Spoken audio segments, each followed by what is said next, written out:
मैं नहीं जानता आपके जीवन में क्या क्या ऐसी चीजें चल रही है जिसको लेके आप परेशान हैं, या आप सोच रहे हैं कि ये क्या हो रहा है, अब शायद परमेश्वर मुझसे नफरत करेगा और परमेश्वर मेरे लिए कोई काम नहीं करेगा। ऐसा नहीं है। आप वापस खुदा के पास जाएंगे तो खुदा फिर से आपके लिए बढ़िया कार्यों को करने के लिए बड़ा ताकतवर है।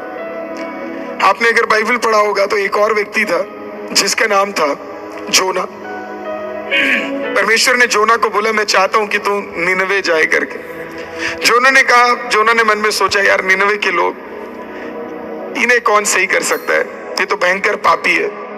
हमें भी ऐसा लगता है, कभी कभी एक विश्वासी को दूसरे विश्वासी को देखकर यही लगता है, अरे वो तो पापी है, वो तो कभी ठीक नहीं हो सकता। हम कई, पता नहीं आपके साथ हुआ है कि नहीं, माँ बाप हमें कई कई बच्चों को देख के बोलते हैं इसके साथ मत रहना, तुम खराब हो जाओगे करके। लेकिन कई साल बाद वही बच्चा शायद सबसे आशीषित हो जाता है। आमीन। क्योंकि क्या पता उस बच्चे ने प्रभु यीशु को जान लिया हो और उसका जीवन वहां पे बदल गया हो करके। तो जोना भी अपना दिमाग लगाया, वो बोला कि नहीं परमेश्वर, मैं आपकी बात नहीं मानूंगा। तो तर्शीश की ओर बोट लेकर निकला।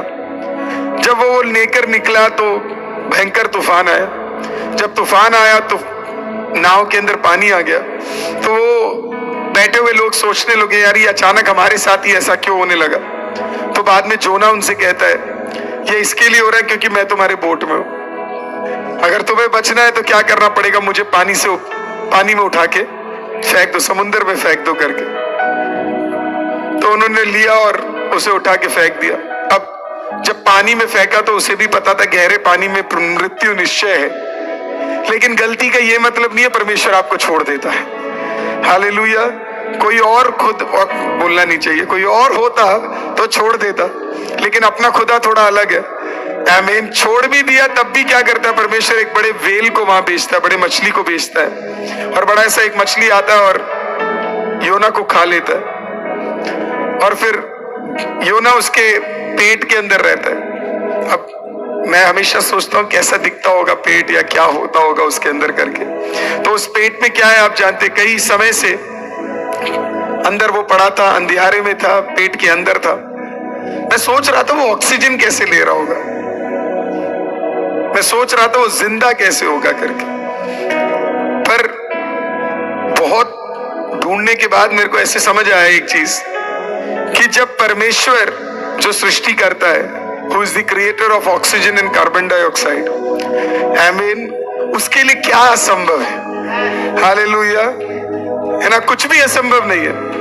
मुझे ऐसे लगता है उस मछली के पेट में परमेश्वर ने कुछ अलग ही साइंस चलाया होगा, कुछ अलग ही कार्य चल रहा होगा कि उसको ऑक्सीजन, कार्बन डाइऑक्साइड सब मछली के पेट में मिल रहा होगा। और मैं सोच रहा हूँ, वेल के बारे में सोच रहा हूँ, निकलने के बाद भी जोना डाइजेस्ट नहीं हो रहा था।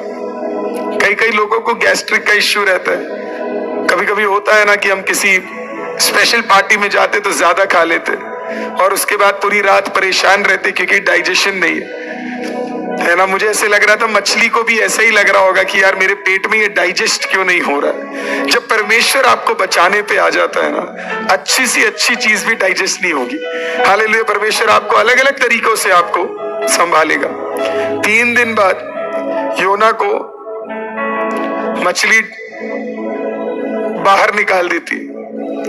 योना पूछता, परमेश्वर अब क्या करो। वो कहता है निनवे जाओ। कहने का मतलब 3 दिन एक्स्ट्रा लग जाए या 10 दिन एक्स्ट्रा लग जाए, करना आपको वही पड़ेगा जो खुदा कह रहा है। हालेलुया। आप ये मत सोचना कि अगर आपने रूट बदल दिया और आप थोड़े ढीठ हो गए और हम थोड़े पाप में गिर गए और हमने थोड़ी गलतियां कर दी तो परमेश्वर ने अपना एजेंडा बदल दिया है। हालेलुया। खुदा अपने शब्दों को कभी बदलता नहीं है, अपने प्लान्स को कभी बदलता नहीं है। वो प्लान स्थिर रहते हैं। अगर हम वापस चले जाएंगे तो वापस परमेश्वर आशीषित करने के लिए तैयार है। हालेलुया।